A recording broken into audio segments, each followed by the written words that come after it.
A paz do Senhor a todos. Convido os irmãos a abrir sua Bíblia no Evangelho de João, capítulo 1, que nos diz assim: No princípio era o Verbo, e o Verbo estava com Deus, e o Verbo era Deus. Ele estava no princípio com Deus. Todas as coisas foram feitas por intermédio dele, e sem ele nada do que foi feito se fez. A vida estava nele, e a vida era a luz dos homens. A luz resplandece nas trevas, e as trevas não prevaleceram contra ela. Nesses textos, gostaríamos de trazer um comentário bíblico. Vamos participar agora da descrição da divindade do Verbo. O Verbo era e é eterno. No versículo 1, nos diz: no princípio era o Verbo. A expressão verbo é a tradução possível do termo grego logos, um termo muito difícil de ser entendido e de ser traduzido. Esse termo logos, comumente traduzido por palavra ou verbo, deve ser entendido como a fonte suprema de todo o conhecimento humano. O único e mesmo Logos é conhecido tanto pelos cristãos como pelos filósofos pagãos. Os últimos, entretanto, tiveram apenas um acesso parcial, ao passo que os cristãos tiveram completo acesso a ele, devido à sua manifestação em Cristo. Isso quer dizer que quando o apóstolo João se refere ao Verbo, está se referindo diretamente a Jesus, o Cristo, o Messias prometido. Essa afirmação é de grande importância, pois significa que Jesus sempre existiu antes do tempo e da matéria, possibilitando a todos o conhecerem e terem acesso a essa fonte de todo o conhecimento humano. A palavra verbo é um dos títulos mais altos e mais profundos da pessoa de Jesus. Não é fácil para nós determinarmos o seu verdadeiro sentido. Esse termo tinha um significado especial, tanto para os gregos como para os judeus. Platão e outros filósofos gregos usavam verbo, logos, referindo-se à razão, à lógica, uma força abstrata que trazia ordem e harmonia ao universo. Referia-se à mente de Deus. Na filosofia neoplatônica e no pré-gnosticismo, a heresia gnóstica que se consolidou no segundo e no terceiro século, o verbo logos era entendido como um poder intermediário, um aeon, entre Deus e o mundo. E por isso, para a maioria dos gregos, Jesus não era aceito como Deus que se encarnou, mas simplesmente um ser nessa escala que aproxima o Criador da criação. Para os judeus, o verbo, logos, referia-se ao envolvimento ativo e pessoal de Deus no mundo. Filo significava o verbo, logos. Com a sabedoria divina, no Antigo Testamento, a palavra Yahvé nunca era pronunciada. Era uma palavra santa que não era usada. Porém, a palavra que substituía o nome Yahvé era exatamente a palavra verbo. Na concepção judaica, A criação é um exemplo desse envolvimento divino. Quando Deus pronunciou o verbo logos, a terra veio a existir. Verbo então designa Filho de Deus, o Filho, Deus, referindo-se à divindade, isto é, a presença ativa e pessoal de Deus entre nós. Em João, as qualidades do verbo logos unem-se e estão presentes em Jesus Cristo, pois o verbo é Jesus Cristo. Ainda nessa primeira afirmação, em relação à expressão no princípio, aqui mencionada, ninguém pode datar, pois fala da eternidade. Refere-se a um tempo que, acionada, ninguém pode datar. O universo não existia. Refere-se à eternidade da divindade, pois Jesus é Deus e Deus é eterno.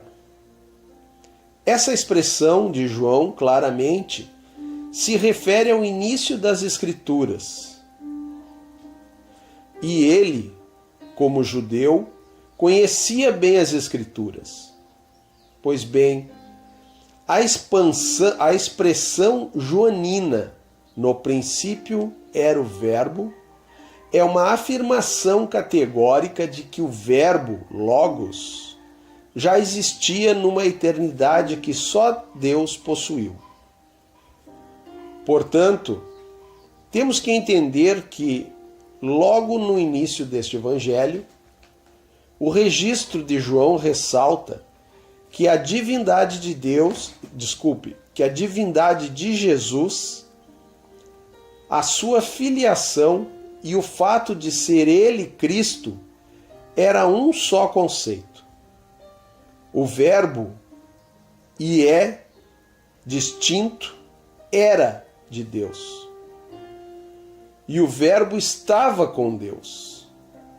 Embora Jesus seja Deus, o Jesus encarnado era e é distinto, diferente de Deus Pai. Esta segunda afirmação é importante, pois nos mostra uma distinção de pessoas dentro da unidade da Trindade. Esse Deus único subsiste em três pessoas distintas. São pessoas que existem desde o princípio. A doutrina da Trindade não tenta explicá-la, mas apenas declara e afirma essa verdade. Um Deus em três pessoas distintas. Assim, Jesus não pode ser identificado como sendo Deus Pai, porque ele estava com Deus, com o Pai desde a eternidade. Nas palavras de Barrett Apud Carson, o escritor, João pretende que o todo de seu evangelho deva ser lido à luz desse versículo. Os feitos e as obras de Jesus são os feitos e as obras de Deus. Se isso não é verdade, o livro é blasfemo. Neste sentido, ao mesmo tempo em que essa expressão denota a distinção entre as pessoas da Trindade, revela que havia tal intimidade entre o Filho e o Pai. Só que através do Filho é que podemos saber como é o Pai. Nas palavras de Peck, no original grego, indica que havia comunhão pessoal e a mais íntima associação entre o Pai e o Filho, mesmo sendo os dois pessoas distintas. O Verbo era Deus. Jesus era e é Deus. Ao considerarmos esta expressão, é necessário afirmarmos logo de início que existem religiões e seitas que, pela ausência do artigo definido antes da palavra Deus, traduzem erroneamente esta expressão por "e o Verbo era um Deus". Para alguns, Jesus é apenas um enviado de Deus. Para outros, Jesus é um Deus menor, pois existem dois deuses: o Todo-Poderoso, que é Jeová, e outro menor, que é Cristo. Portanto, nessa concepção, o verbo logos é um outro Deus. Embora tenhamos essas e outras interpretações, elas não podem abalar a nossa fé. Esse erro doutrinário deve ser combatido. João diz que o Verbo não é meramente um anjo criado ou um ser inferior a Deus. O Pai, investido de poder da parte do Pai para redimir os pecadores, não é menos que o Deus perfeito, é igual ao Pai. No que concerne à sua divindade, ele é Deus, possuindo a mesma natureza que o Pai e existindo antes da fundação do mundo. O profeta Isaías, 7 séculos antes do Verbo vir ao mundo, inspirado por Deus, afirmou: "Antes de mim, Deus nenhum se formou, e depois de mim, nenhum haverá." Isso está escrito em Isaías 43:10. Na verdade, o Verbo, Logos, era e é Deus. Isso é, Jesus Cristo era, quando ainda pré-encarnado, Deus. Jesus era o Deus encarnado. E Jesus Cristo é Deus glorificado. Jesus era, foi e é e sempre será Deus. E mesmo Paulo, com o seu passado no judaísmo monoteísta, nos afirmou que "e também deles descende o Cristo, segundo a carne, o qual é sobre todos, Deus bendito para todos sempre." Está escrito em Romanos 9:5. Ele está afirmando a divindade de Deus. O Verbo coexistia com Deus. Ele estava no princípio com Deus. Versículo 2. Jesus sempre existiu com Deus, desde a eternidade. Essa quarta afirmação é significativa, pois muitos a tomam como uma repetição do versículo 1. Mas a própria inversão da frase destaca o verbo logos, Jesus mostrando-o como Deus eterno em sua natureza. Essa afirmação traz o significado de uma relação de estreita intimidade pessoal. Mas, sobretudo, essa afirmação nos mostra que o Verbo estava no princípio com Deus, mas depois, dentro do tempo, Jesus Cristo, o Verbo, esteve com os homens, e é exatamente através desse fator que vemos a transição para a próxima afirmação. O Verbo foi o Criador do universo. Versículo 3.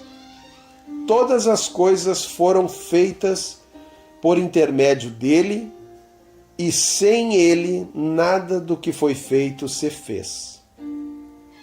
Jesus participou ativa, plena e totalmente da criação de todo o universo. Este verso também confirma a divindade de Jesus como o Verbo.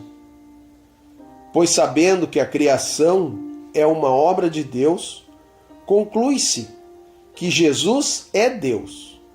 Após afirmar a presença da palavra, o Verbo, com Deus, João comenta a função da palavra o Verbo na criação, algo que Gênesis 1 também comenta. Trata ao observar como a criação veio a ser por intermédio da declaração de Deus. Além da confirmação do verso 10, que afirma que o mundo foi criado por intermédio dele. Outros textos também enfatizam o mesmo através de Paulo e do autor da carta aos Hebreus. Portanto, com essa afirmação, cai por terra todos e um dos maiores argumentos gregos, especificamente o argumento gnóstico, que afirmava que a matéria é má, e sendo má, não poderia ter sido usada por Deus para se manifestar aos homens, pois Deus não se corromperia com a matéria. Mas como João afirma, o fato de Jesus ser também o Criador demonstra o erro desse pensamento grego, uma vez que o próprio Verbo, como veremos posteriormente, encarnou-se, tornando-se homem. Confirma esta afirmação e ainda coloca o seguinte: a palavra, o Verbo, vinda de Deus, foi o agente na criação, que, diferentemente dele, não é eterno. Não há como alguns pensadores gnósticos estavam dispostos a acreditar, qualquer outro meio de criação que não o próprio Deus. E esse Deus que criou em Jesus Cristo, o Verbo, a palavra de Deus, esse que foi o agente da criação, posteriormente se fez carne para estar entre nós. É por isso que João declara firmemente que em Cristo há um elo visível entre Deus e o mundo material. O Verbo é a fonte da vida. No versículo 4 está escrito: a vida estava nele e a vida era a luz dos homens. Jesus é o doador da vida, mas muito mais que isso, Jesus é a própria vida, conforme ele mesmo se definiu. Eu sou o caminho e a verdade e a vida. Assim, essa afirmação é outra prova da divindade de Jesus. O Verbo, uma vez que Deus é o dono da vida, assim também o Filho tem a vida em si mesmo. Como veremos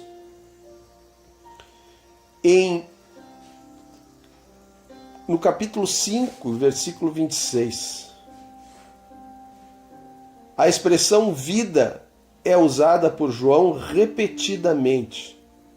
O termo vida, zoe, aparece 36 vezes e o termo vida, psique, aparece 8 vezes neste evangelho. Essa expressão indica que a vida que temos, que o que toda a criação tem, é dádiva, é doação de Jesus, o Verbo. O Verbo é a fonte da luz. No versículo 5, a luz resplandece nas trevas, e as trevas não prevaleceram contra ela. Jesus é a fonte de toda a luz.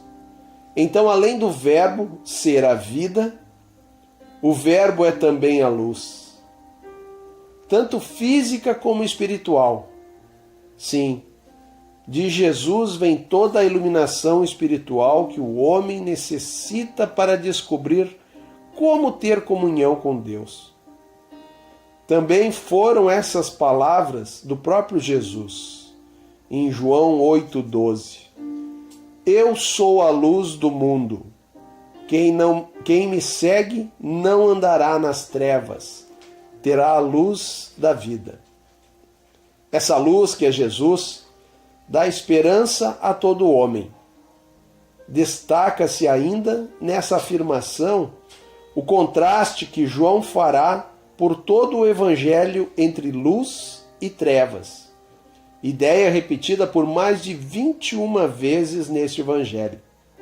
Ainda nesse verso 5, a expressão "e as trevas não prevaleceram contra ela" é muito significativa, pois o verbo prevalecer significa que as trevas não conseguem se opor a Jesus, o Verbo de Deus.